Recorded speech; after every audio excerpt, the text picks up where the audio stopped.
ঈদ উপলক্ষে মুক্তি পাওয়া শাকিব খান অভিনীত তাণ্ডব সিনেমাটি দর্শকদের মাঝে ব্যাপক সাড়া ফেলেছে। মুক্তির পরপরই দেশজুড়ে আলোচনার কেন্দ্রে চলে আসে এই সিনেমাটি।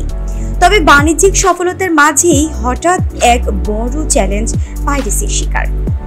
এক সংবাদ সম্মেলনে শাকিব খান জানান, পাইরেসির পর অনেকে ভেবেছিল সিনেমাটি আর চলবে না, কিন্তু উল্টো তাণ্ডবের চাহিদা বেড়েছে। দেশের প্রতিটি প্রান্তে ছবিটি দেখছে মানুষ। তিনি পাইরেসির বিরুদ্ধে সম্মিলিতভাবে প্রতিরোধ গড়ে তোলার আহ্বান জানান। শাকিব খান বলেন, বাংলা সিনেমা আমাদের সংস্কৃতির অংশ, তাই সবাইকে এক হয়ে পাইরেসির বিরুদ্ধে না বলতে হবে। শাকিব খান অভিযোগ করেছেন, কিছু কুচক্রী মহল নিয়মিতভাবে বাংলাদেশের সিনেমা ইন্ডাস্ট্রিকে ক্ষতিগ্রস্ত করতে চাচ্ছেন।